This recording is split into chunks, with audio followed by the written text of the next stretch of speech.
Alrighty, so we are live. I hope everyone is able to join this. I'm going to kind of explain what's going to go on in the episode in the beginning here. As you can see, even though this is my live unboxing, I will be showing you my full unboxing process for the Poseidon Redwood that's behind me. I have this bike fully built based on how everything went with my state bike all-road live stream and me being fully sweaty and trying to build this thing and have decent audio quality. It was very difficult. So what I decided to do, and I'm going to be doing in this episode, is essentially doing a screen share of the video, uncut, full length of the unboxing experience and how long realistically it did take me to put together, and then go over and have a full section of questions and answers that I can do with this bike obviously behind me, giving you my first real impressions. I have given this bike a shakedown ride, so it has had a few miles on it just to basically settle in the cables and get everything in before my first real ride impressions video that I will be doing on this channel as well. If everyone can hear me great, please comment in the chat and let me know where you guys are from. So I hope that you guys enjoy this. Again, I'm really excited to test ride this bike, and I'll let you know a few things that I have done to it since the initial build. So let me first screen share what's going to be the build process here. And again, this is in real time, so this is not sped up at all. I did only make 2 cuts for it when I did move the bike to swap the saddles out and then initially weigh it. So this is essentially me in my backyard / patio putting this thing together. So I got a few comments already. I appreciate T-Track. Yeah, the thumbnail, I did take that picture, and I did want to try to manipulate it so that the basically army kind of almost British racing green color that this bike is translates really well to camera, since that is very difficult. If you look at any production bike, especially against a white background, sometimes the colors don't look the same as they do in person as they do in photo.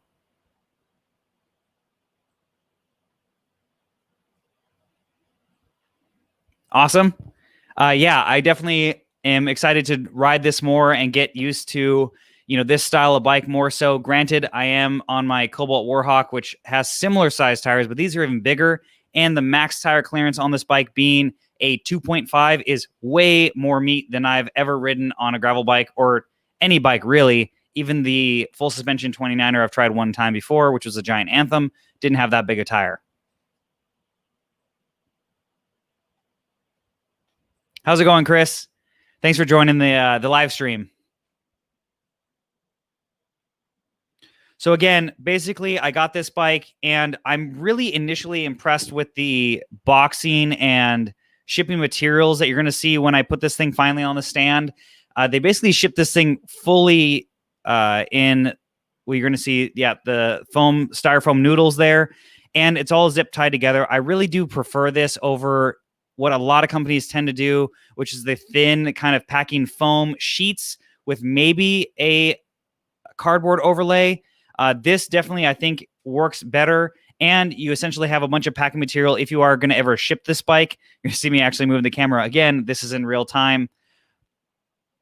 And that was really initially very impressive. Poseidon's always been pretty good about their packing materials, and I am happy with how this actually came out because it really does preserve the quality of the bike and the frame set when initially getting it, especially if you're having it shipped to you. And yes, this does have a full aluminum fork. If you haven't seen the ACN, basically Poseidon live stream that we did, I will add this to the links below. That isn't currently in there. But they did make this a full aluminum fork for strength and rigidity and added weight capacity for the frame set.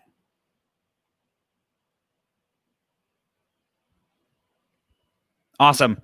Yeah, so Alex, this is kind of what you can expect when taking this thing apart and how well it's packed and how much it's put together. And I'll go over the little things that I had to adjust when I did get mine and kind of set it up initially once this whole live unboxing, quote unquote, is finished. I'm not exactly sure what country they manufacture in, but it obviously is overseas. They have a factory that they do, I believe they own, I could be wrong, or work with. So it isn't produced here. Basically nothing these days, unless you're going either custom or extremely high-end, is going to be produced in the States.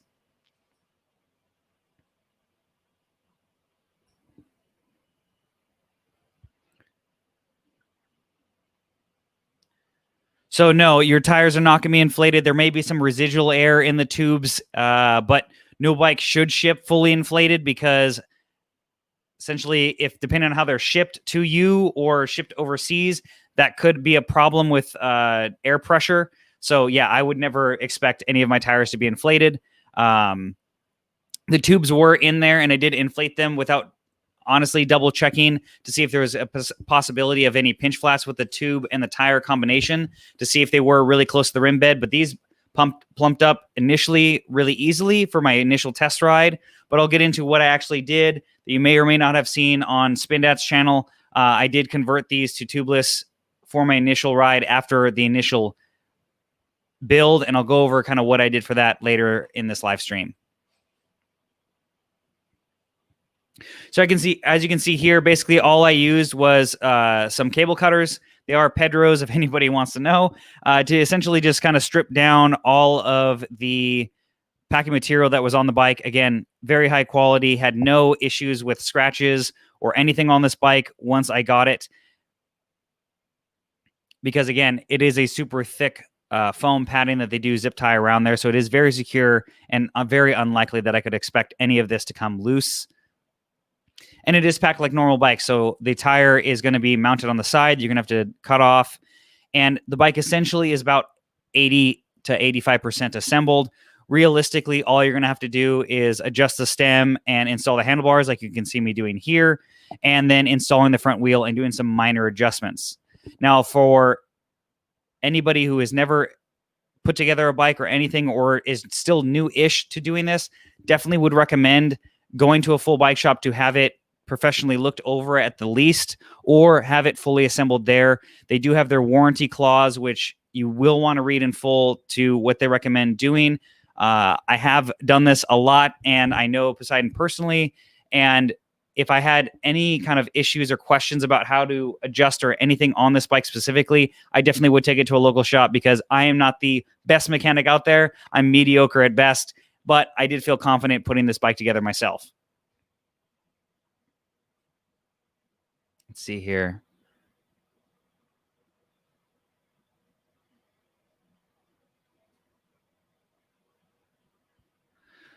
Okay, so this is definitely something that I didn't know. I know I kind of mentioned that to Lewis or discussed it with him, and we had in our live stream as far as a flat bar setup. That's awesome that they did that. I know they do offer their Poseidon X with a flat bar option with the same drivetrain, so I'm assuming they have shifters and some spare parts installed, or in stock. So I think that's a killer option. I may or may not do that later down the line in basically all the videos I want to produce with this bike specifically, because I think this with, a little bit fatter meats on there and a sweatback bar or a riser bar would be a kind of cool, rigid hardtail, in the lineup that I do have.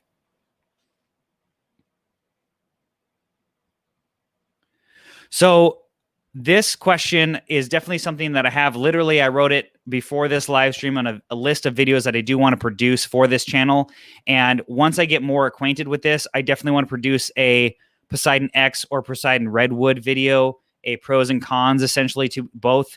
If you personally haven't seen my build series or reviews on that, I do have that on this channel. And I do want to produce that once I get a little bit more mileage on this bike and can really give you a real pro and con, again, consensus of which bike may be best for you and why, because that is a question I've already gotten on some previous Poseidon X videos that people have commented since this has been out. So I definitely am going to be putting that in the list of videos to come on this channel personally. Appreciate it, JP. Hope you like this format. It's a lot better than me being sweaty like it was on my State Bike All Road live stream.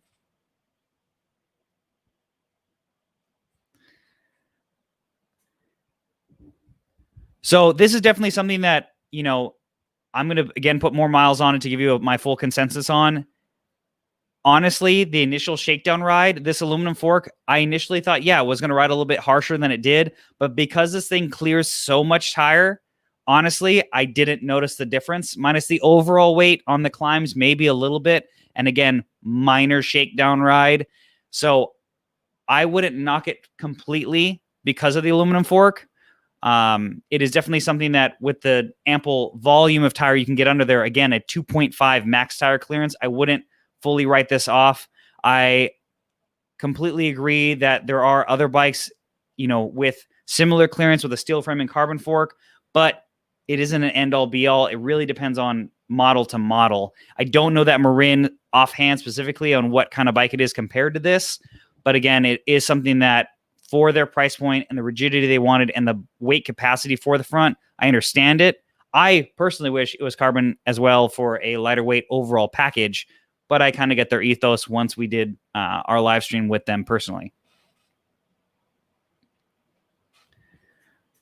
So, Rob, you and me are the same build. So I am personally 5'11" and I have an extremely long torso and very short legs for my height. I'm 30 to 30.5 inches on a good day, and that is really tough for me to fit. As far as this bike goes, on the max tire clearance on a 2.5, a medium would give me the Standover height I'd probably need, but the large is what I went with based on their reach and stack numbers. I compared that to my 56 Cobalt Warhawk that I've been riding a lot of, and I wanted to get something close to that. So this bike with the max tire size, I'm assuming the Standover height is going to be touching me. Let's call it that. But if you do have a longer torso and a longer reach, this is, I think, the way to go, and to size up a little bit. Again, knowing that you may not be able to be comfortable on the max tire size for this bike. It is spec'd with an 80 mil stem in this size. The reach on the bars is a little bit longer than a lot of other gravel bars that are on the market. So I could say that's an easy fix. If the reach is a little bit too long, you could easily go to a shorter reach, drop gravel flared bar. I do really like their stock bar on this bike, to be honest. I don't think it's worth changing unless you needed to shorten up the reach for whatever reason.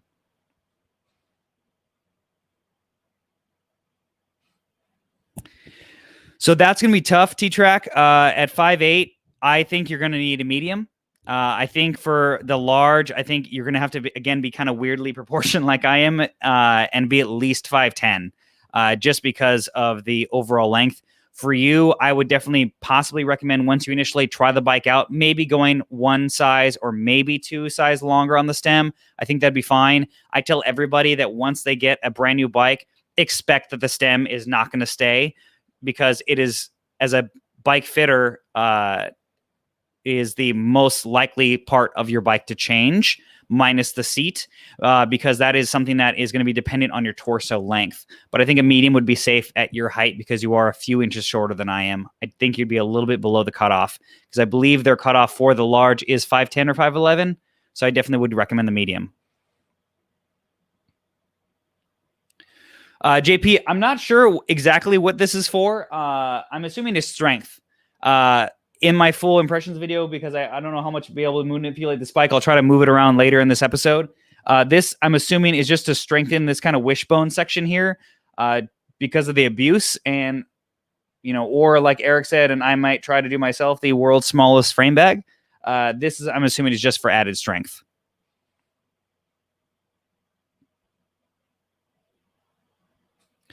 So, as far as I know, Alex, this is going to be a 2.5 max clearance in a 27.5 or 650B wheel size.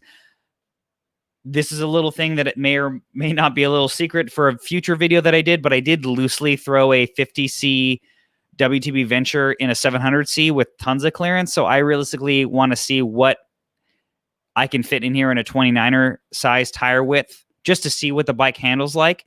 And see what the difference would be realistically.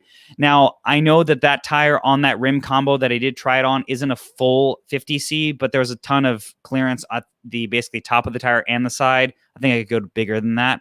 So I don't know what they officially state. I know they mentioned it in the live stream, but I just can't remember offhand.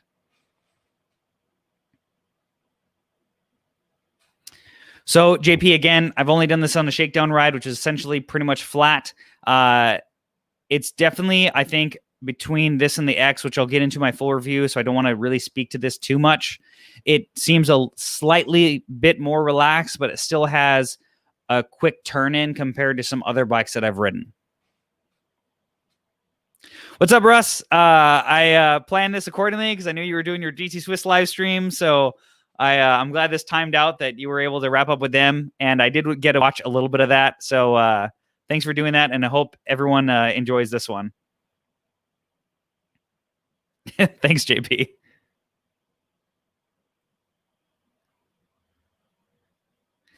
Yeah, Russ, if we can get like the world's smallest frame bag like built for all of ours, that'd be great. Uh, you know, I definitely would. I don't know what we'd put in there, but maybe collectively in the comment section we can find out what would fit. Let's get the measuring tape out, guys. So I'm going to put the mic down.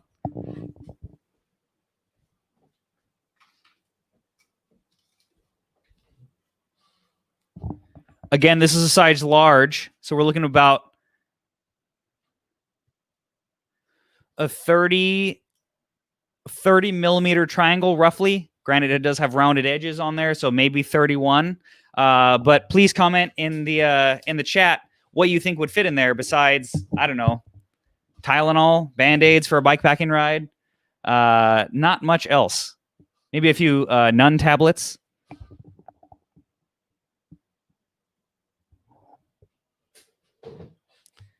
Okay, so I will measure this for you again while this video is playing.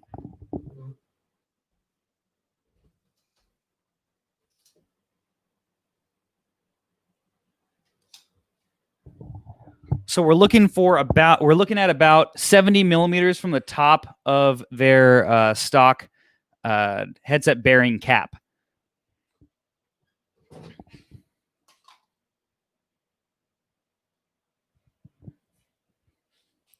So Luke, this is something that, again, I've only done my kind of initial shakedown, kind of settling in the brakes, bedding them, getting the shifting index properly on the road. So I can't speak to this fully, but I will address this in my first ride impressions video that I will be producing soon.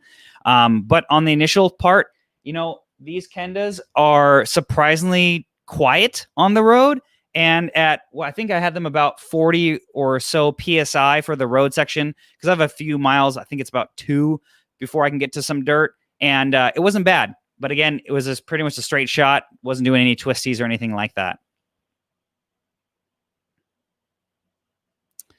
T-Track, as far as chainring bolts go, I mean, it has chainring bolts. I don't know what else that you'd want to know about that, but this is a standard kind of 4-bolt mountain bike BCD style crankset. I don't know what the BCD is offhand, but this is going to be stocked with a 38 tooth front chainring. And as you can see here on my screen share, that's kind of the end bit of there. The bike built, as you can see here, is with tubes. One, it does have my Shimano basic. I think these are the PD 520s. Your basically entry level Shimano SPD pedal, as well as I did swap their stock saddle to my basic Specialized Power Comp, which is probably a tad bit lighter, if any. Just because I do review all my bikes with the same saddle because I tend to not get along with a lot of saddles, and I don't want to say the bike's uncomfortable because of that. So I put basically a control saddle on there. So that bike sat in at 28.24 pounds, and that, again, is with tubes, these pedals added, which are definitely heavier than the stock platforms, and my saddle that, again, is a Power Comp saddle, which is their heaviest version of the saddle. I have done what Eric did on Spindat and converted this with essentially one wrap of Gorilla Tape, added some sealant and some tubeless valves, and I've weighed those tubes. This should have dropped at least 1.5 pounds, roughly, because obviously you're adding a little bit of weight and sealant and valves. At the end of this live stream, I have my luggage scale out. Granted, I have added tools and 2 bottle cages onto this, as well as my computer mount. So I'll take as much as I can off, but essentially it's not going to be as lightweight as it was in that video. So let's go back here through the comments.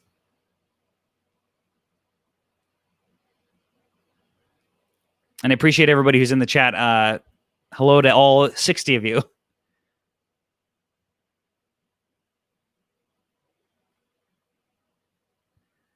see here. This is great. Still working on getting rocket start to my bike. Me and you both, man. Especially for the uphills.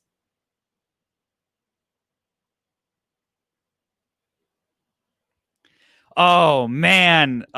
This is what has to happen. We have to get like a ACN plastic flag or some kind of insert. That would be hilarious. And if anybody's got a 3D printer, I'm pretty sure they could mock that up pretty easily. Or a patch kit. Yeah, definitely. I think you could fit my tubeless patch kit usually consists of a little bit of super glue and some pieces of inner tube. I think I could fit a little bit in there for sure. Turbolito space, probably not for this big of a tire, but there are some Turbolitos I think I could stuff in there with no problem. Yeah, appreciate that. That is definitely going to come as, again, I get more miles on this bike. I'm going to be doing initial ride impressions. Probably that'll be debuting next week. I'm aiming for this bike specifically. I am going to be doing a bike packing and kind of camping over weekend trip. We'll be taking my other bike currently for that, but next week I plan on producing that for you guys.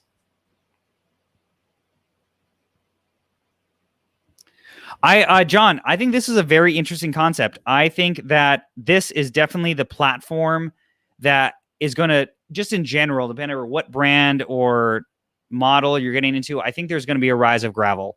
I think in general, as you've seen the market kind of trending, it is going to be something that is going to, I think, keep growing the way it's going. It's really getting large.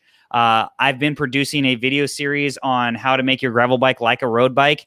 I have the first video kind of going an overall, scheme of how to do that pretty easily. And then my last video is basically how to make two different wheel sets work on the same bike without having to adjust the disc brake calipers. So you can easily swap between two different wheel sets, especially if they are different brand of hubs or different brand of wheels. And then my next video that I'm going to be going live next week is going to be talking about how to get two massively different style gear ranges working with one chain. Again, to elongate the use of one bike. I think that's really the beauty of a gravel bike, especially now. And I think the segment is going to keep growing and getting more affordable as everything kind of trickles down in tech.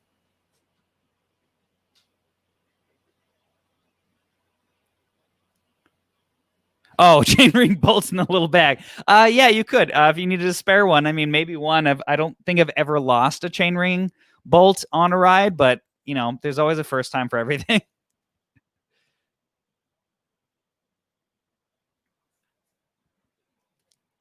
Yeah, Haley, this is definitely something that they are gonna, I believe, option eventually. I don't think this first batch was set complete as far as what I can remember from our live stream. So that is something that is going to be coming. And I definitely think that what I'd love to do with this bike is to realistically see how much better you can get with just a hydromechanical brake. I've had good experience with the TRP HYRDs as well as the Win R1s. There are some other more even affordable options compared to the Wins.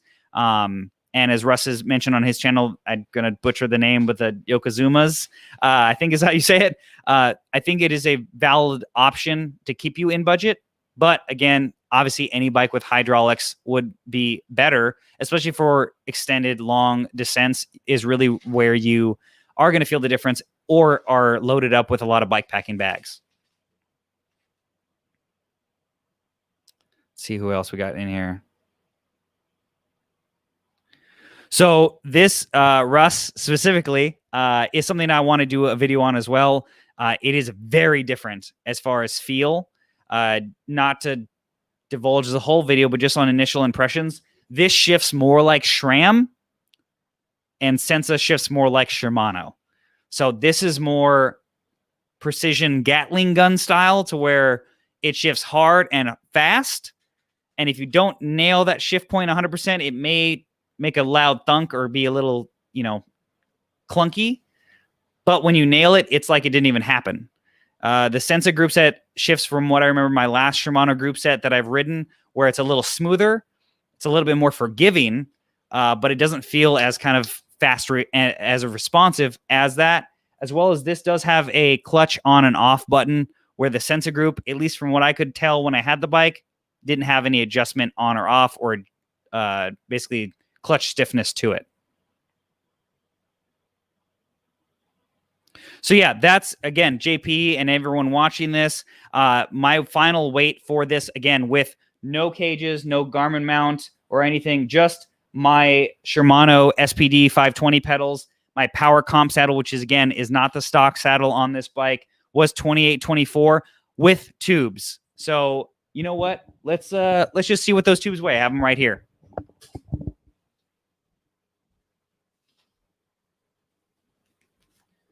So these are the stock tubes that came with the bike. I'm going to put them on my digital scale back here, and then basically we'll times that by 2 and give you the rough gram droppage that you're going to have with both tubes.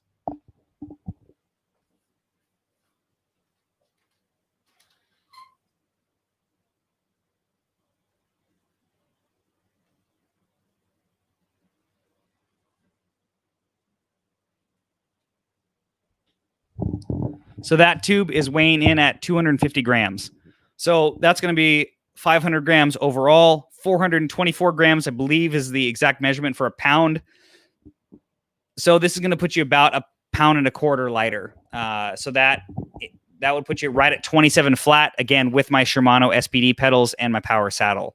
So it's very respectable, again, for the tire clearance and the tire size this bike comes with. Again, this is going to be a 650B bike 2.3 wire bead tire. It's technically not tubeless.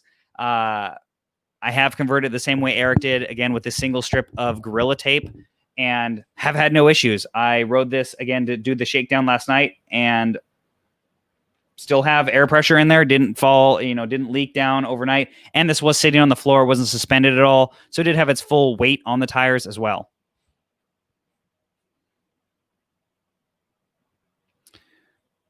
So this is definitely a different bike than the All-Road. It is definitely, geometry-wise, from what I can see loosely on the specs, not as aggressive. It is going to be not as upright as that bike. And, that's going to dictate the handling a little bit. The gear range, massively different. So, there are things that you are paying for that are pluses and minuses. It really just depends on the person. That is something that I'd love to do a comparison video. Again, I have a list of videos for this bike that are going to entail that, comparing it to the other bikes that are on the market, but it's definitely a little bit different, especially geometry-wise, initially, from what I can tell, riding both bikes. And just for reference, I was riding a medium on the state bike All-Road, and I am riding a large on the Redwood. So, Dan, square taper BBs, I've ridden plenty of them over the years. This does have a square taper bottom bracket.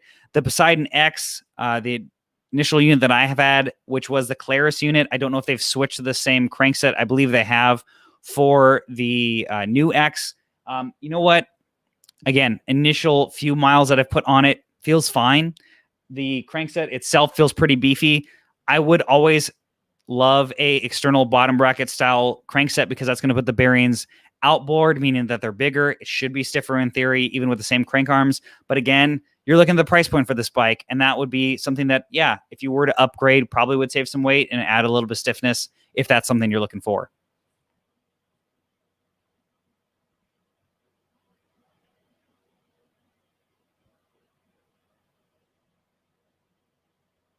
Okay, let's keep going. Is this a keeper or a review? Because if it's a keeper, it needs custom paint. JP, you know what? That's probably one of the first videos I want to do with this. Once I'm done with my initial review, I like to keep bikes consistently stock until my full review is out. Again, minus the saddle choice. I do that specifically. If there is, something I can come up with that I like color scheme wise, I definitely want to do it. I have been thinking about it. So that probably is going to be on the horizon. Don't know when it's going to happen exactly, but it is definitely something that I want to do because I did love doing the custom fade on the Poseidon X. I want to kind of do a riff onto that and do something different that hasn't been done on the channel based on all the other paint videos that I've done.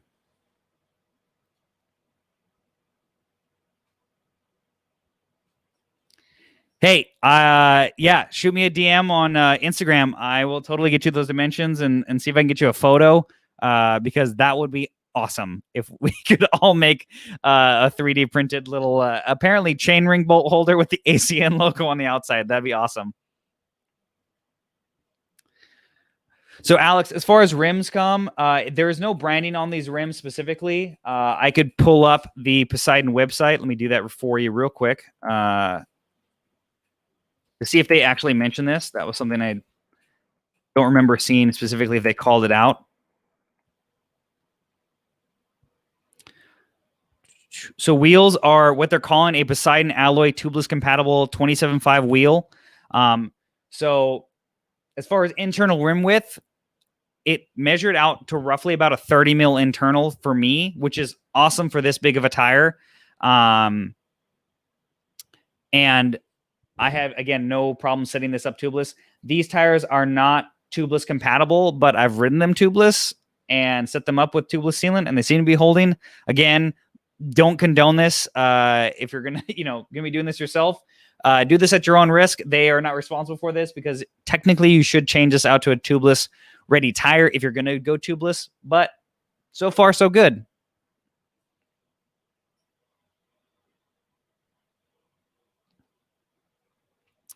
So Thor, honestly, I haven't ridden a Salsa personally. I've ridden my buddy Mario's Salsa Fargo, like, I don't know, 100 yards in a parking lot when he was going to go buy it just to make sure it felt decent. But I haven't personally ridden a lot of Salsa bikes, so I don't know how this would be compared to that.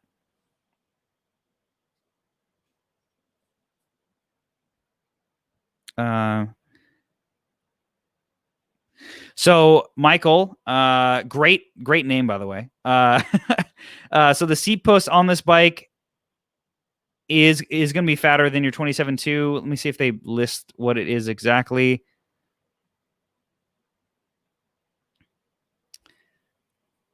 And if not, I will grab seat post. Oh, so it is a 31.6 is what they list. So there are plenty of 31.6 seat posts in this size. You're going to have a lot of options if you can fit a dropper on your post, depending on how much length you have in the seat post exposed. They do have routing for external housing on this bike as well. So you're going to have an easy way to adapt that to your current bike. So this, don't be scared of it. Now, if you have obviously all 27.2 diameter seat post bikes and want to reuse maybe a carbon seat post, you are going to have to run a shim, but there are plenty of carbon seat posts in this diameter. A lot of XC or older mountain bikes are going to have this, so there's plenty of options out there depending on what you're going to be looking for. If you're looking for like a Redshift seat post like I've been running and done a review on my channel, those you are going to, again, just going to need to run a shim, which is not the end of the world.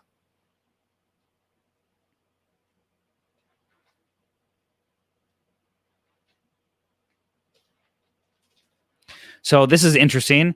If you've gotten into biking and dropped $500 modifying a 90s steel MTB, is this going to be a tremendous upgrade or just something different or a bit more modern?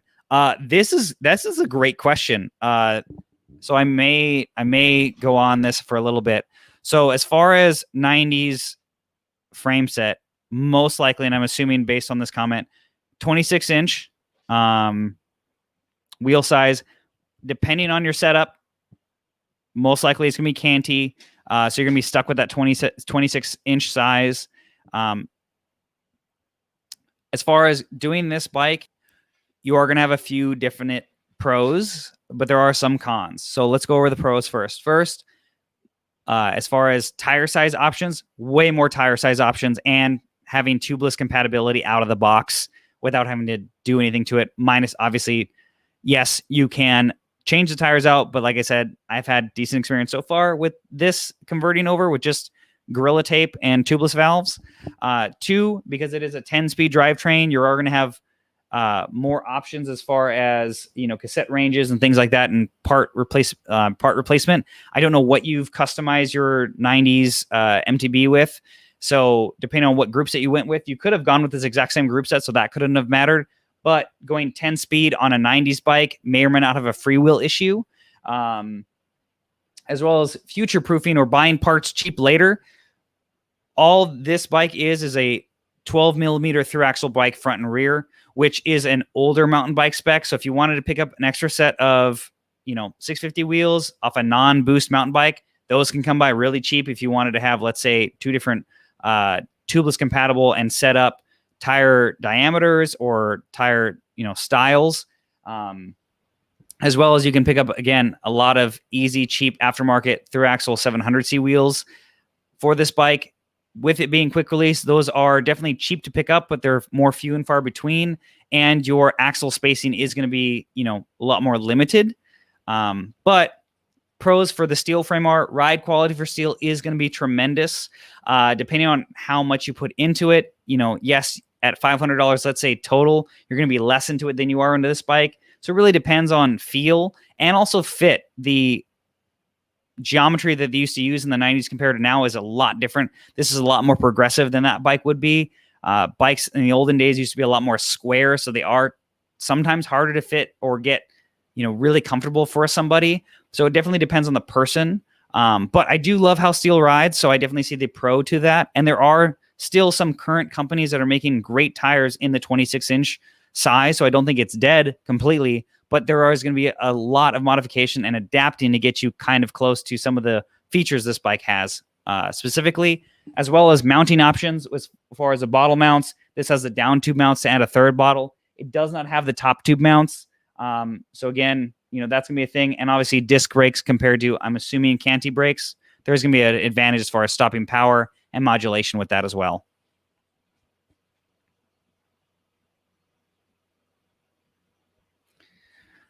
Okay, so this is going to be a tough question because it really depends on the bike, but I'm going to play this with, this bike specifically. So this is going to be for this bike, which I do want to do a top 5 upgrade list for this bike specifically, but it really does translate pretty well to any gravel bike. So for me, the biggest thing to do is comfort and reliability. So the first thing I would do is, I do love these stock handlebars. But one thing that I've done to all my bikes that I want to do a video on is adding a basically under bar tape gel and a thicker bar tape. I've always gone with at least a 2.5 mil thick bar tape, or 3 with a basically gel underneath that. No matter what bike you have, rigid as far as the stem goes and seat posts or not, that is going to add just hand comfort. Especially getting this bike, that is a very simple upgrade. You can get pretty cheap. And again, I'm going to be doing a video on that soon. Second is the tubeless setup I did on this bike specifically. If you can go tubeless, especially if your bike's tubeless compatible, that is the best money you can spend. Again, I've done the how to do a budget tubeless setup for like 15 or 20 bucks. Get some Gorilla Tape, get some tubeless valves, or cut the valves out of the stock tubes that come with your bike, and then add some sealing into that and go rip. It's going to save you, again, at least £1 pretty much on any bike they're going to be doing, as well as it's going to add the reliability of not having to worry about a puncture or a flat. The last thing would be, which is definitely the most difficult, is going to be, a saddle that works for you. If you haven't got a demo saddle or haven't had the option, or depending on the shops that are available to you, a saddle fitting to see what shape works best for your body, that's going to be the best money spent, because that's going to make you comfortable no matter what bike you're going to be on. So as far as this goes, JP, I know they do a lifetime warranty on the frame. As far as the parts on it, most manufacturers, again, I don't know this specifically, most manufacturers give you a year warranty if it's something they don't produce themselves. So that would be something specific to Microshift and everyone else who makes the parts. Tektro for the brakes, Pro Wheel for the cranks. So that's something that's going to be specific to the brands, usually, minus the company themselves. So as far as toe overlap, again, on my size, I ride a size 44 shoe. And with these tires plumped all the way up, and again, on my limited amount of riding, I've mentioned that multiple times for this video, I haven't had any toe overlap issues. Again, this is a 2.35, and it does carry up to a 2.5. I don't have any tires in a 2.5 width currently, so I won't be able to confirm if the max tire size will give me that issue or not.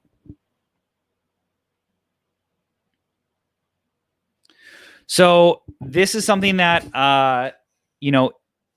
I've never ridden Microshift, 100% never ridden it. Again, it does feel more like SRAM than the Sensa group set, which I'm working on a review for that as well. And I will be doing a comparison video after I do a full review of this Advent X group set. It shifts hard with the clutch on. It definitely feels very similar to my Apex drivetrain. I do have to get used to the dual lever because I'm used to the single lever and the double tap.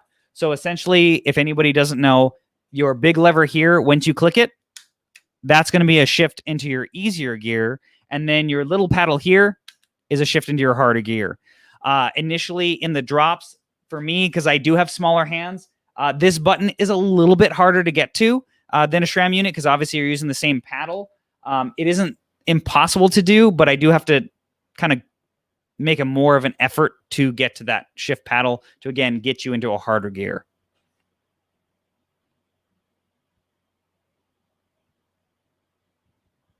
Appreciate that. Yeah, trying to do my best here. Like I said, this is something that I want to involve the community. Obviously, all these comments and questions are going to fuel my impressions and review for things that I might have not thought about initially by myself, because I know that I come at all these bike reviews in my own way, but I love doing these live, especially for the unboxings, to kind of get initial things to think about.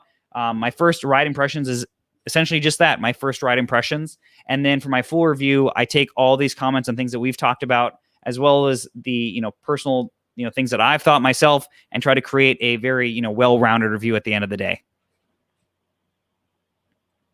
Bill the Cat, always hitting, requesting those like buttons. So I appreciate everybody. If you could, and you are watching this, appreciate all 78 of you watching this live stream. If this is live or you're watching this later, please make sure to hit that like button. It really does help with the channel. I am trying to make this a full-time YouTube thing. Currently not working. Currently, YouTube, to be honest, is not paying the bills, but here we are trying to make this work. So I really do appreciate the support on this channel. You can follow me on the links in the description below for Instagram and Facebook, as well as my Patreon, to help support this, to make me be able to do this full-time and create even more videos every single week for everybody here, and more. Yeah, JP, definitely, like I said, the packing materials they used on this are great. I really am happy with how it was shipped out. Again, no defects, no dings, no dents on my specific bike.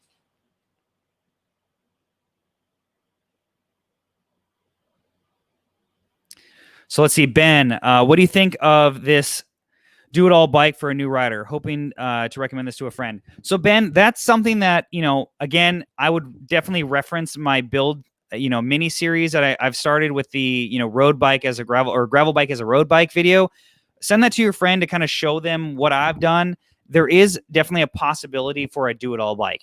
Now, the Redwood is definitely something that is going to be different than a lot of other bikes in the market, because currently, as far as I know, this is one of the biggest tire width compatible bikes that are out there, and that is going to definitely affect the handling, wheelbase, and kind of overall geometry of this bike compared to other gravel bikes. Now, the bikes that I've ridden, can clear a similar amount to this tire. My Cobalt Warhawk is currently at a 2.2. The State Bike All Road clears a 2.1 officially. And this, again, can clear a 2.5. So that is a big jump in difference. So if you have more aggressive trails or roads, this will definitely be a killer bike for that. But when you go to the road mode or road tire size or road wheel set, you are going to have to really bump up that road tire width to keep the handling somewhat similar and not be drastically different between the two. So if it was me and I was going to go with this tire size and have a 700C wheel set, I'd probably spec that with at least a 38 at minimum, but realistically a 40C slick would be closer to the overall diameter of this tire and keep your handling somewhat similar. Good on you, Luke. Watch my video. I'm going to have a video next week on how to properly set that up as far as saddle height, fore and aft. My review is going to go over how to help you, if you haven't done it already, set up the basically sag initially into that post. It's great. I love it. It just takes a little bit of homework to get the thing dialed in just right.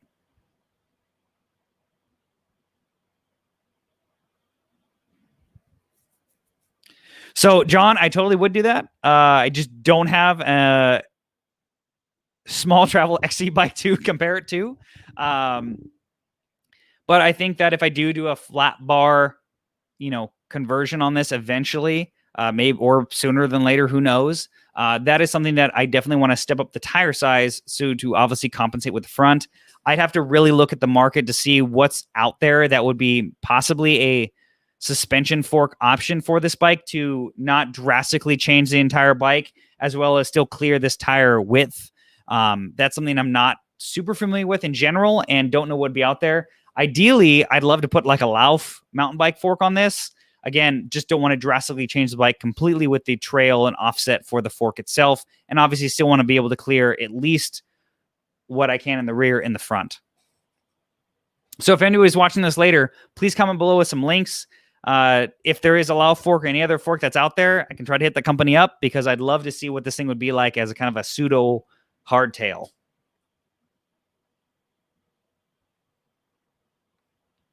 So I don't I'm assuming this is a steel cassette. I could be wrong. Yes, an aluminum cassette would be a lot lighter. You are going to sacrifice, obviously, some strength and durability doing that, but there are definitely lighter weight aluminum options for this cassette. I have done a ultra lightweight video series on some Zito cassettes. I'd have to look to see if they do have this same cassette range or similar in a aluminum or lighter weight spec. Appreciate it, guys. Again, please give this video a like. It does really help out the channel.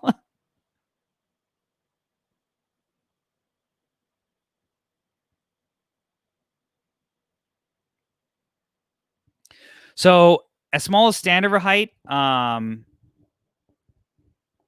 would definitely look at Andy. I would definitely just message Poseidon directly. They are really good about responding to their messages if you have any questions. I've even had some in the past and even currently. So that's something that I would check out because, yes, this is the potential issue with going such a big tire size because they are speccing the same size tire on the smaller bikes. So if you are a shorter rider, I would possibly look into the Poseidon X because they do spec that with a smaller tire, or you can ride 650 on that bike with a smaller tire than this and like a 650 by 47. If you really want to do this bike, which I totally understand why, I would then try to spec this with a smaller tire, something in a 2.0 or 2.1 to drop your standover height. And at that point, which would be a costly addition, and it would really depend on how you're riding this bike and where, you may want to go to a shorter crank. I don't know what they spec the smalls with. This is spec'd with a 170 mil crank in a large. So I'm not sure if that's going to carry across to all frame sizes, but I definitely would go down to a 165 if you're looking to downsize the tire and have, more eventually, not having any pedal strike issues, depending on how rough the trails are that you're going on. But that's definitely an issue with the smaller riders, kind of no matter what brand or bike you're going with. JP. Okay, so that is something that crush cores. Yeah, I don't know if I'm willing to do that yet. But, if again, if this can be a full-time YouTube thing, I probably would do anything at that point and totally go to the 99-cent store, get some pool noodles and see if I can make that work or not.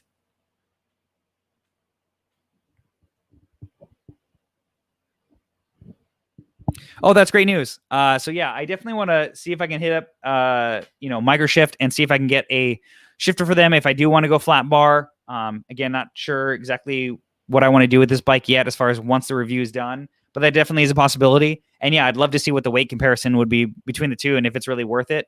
I'm pretty good as far as cleaning my bikes and keeping them tip-top shape. So I don't really mind going with lighter weight or more, weight weenie or less durable components because I'm pretty good about that. But I can totally see why, they would go with this cassette for the durability wise, especially for how monstrous of tire you can put on this bike.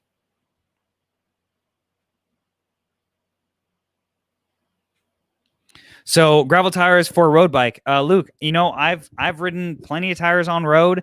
It really depends on, how much road you're doing and how much you really care that they're a little bit slower. And if you're riding with roadies or not, and again, how much they care, how fast you're going. No matter what, if you're riding gravel tires on road, you're going to be a little bit slower. These tires are going to be a little bit slower than a full slick or even a semi-slick because of how knobby they are. So for me, it really depends, and I would definitely suggest to watch some of my tire reviews, like the WTB Venture. Great middle ground tire, super grippy off road, rolls pretty good on the street. Now, are the byways better than that? Completely. There's always going to be some kind of compromise somewhere. It just depends on what you're riding more of, and I try to go over that in most of the videos. So it really just depends on the percentage that you're doing as far as road versus gravel, as well as how much you care about the compromise on either end of it. Off topic, your video this week on shimming. Oh, thanks, Jim. Appreciate that. Yeah. Again, the next video for this little mini series that kind of came out of the general views from my initial video of, my gravel bike as a road bike is, going to be taking my 32 to 9 to 50 cassette gravel setup and making that work with my 40 to 42 or 942 rear cassette, road setup work with the same chain, and kind of the ethos I thought behind that, and why I changed my gear ratios compared to what I had, and how to easily make this essentially gravel to road bike swap as fast as possible. And the last video in that series is going to be like, how quick can I do it? And in 2 different setups. One in a just cassette and crankset or, front chainring swap, as well as that plus seat post and stem swap if you're going to a pseudo suspension setup like a Redshift seat post and stem.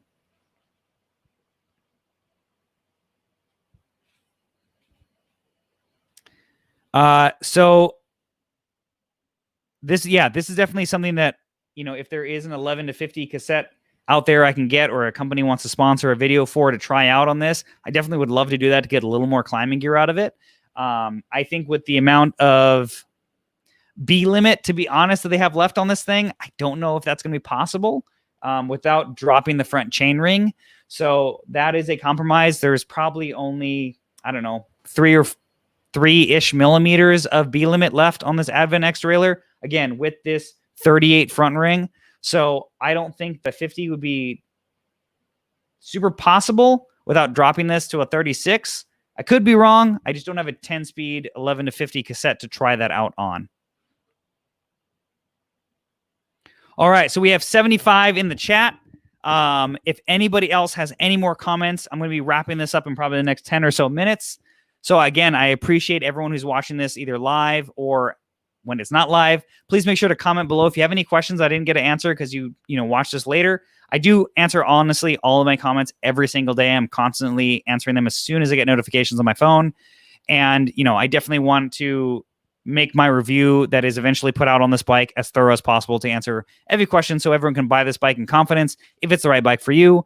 And if that's something that you're not sure of, or maybe you have multiple bikes that you're interested in or not sure what's the right thing for you, again, if you look in the description below, I do have a Patreon link. I do offer bike consultations included in the top 2 tier levels at the either 30-minute or an hour mark to do a personal one-on-one Zoom call to discuss maybe a few different bikes you're not sure of what's going to be right for you, so I can help you do that, because there are a lot of questions I want to ask as far as budget, tire capacity, what kind of trails you're riding, to help me really help you, especially with all the bikes that I've ridden over the years that have been doing this channel specifically, as well as being at the sales level at different bike brands, shops, and managing stores as well. All right, so let's check out the last few here. So yes, the large that I do have has 170 mil cranks.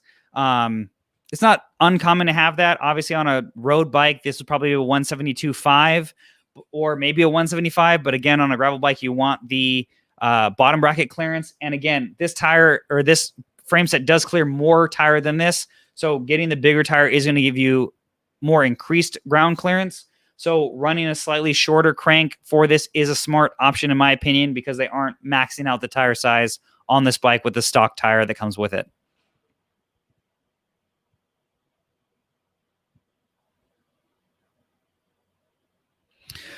All right, guys, so I'm going to be wrapping this up. Let's see if any last people coming in. Let's see. Haley, have some Gravel King 35s. They roll super well on pavement. Would totally use them. Yeah.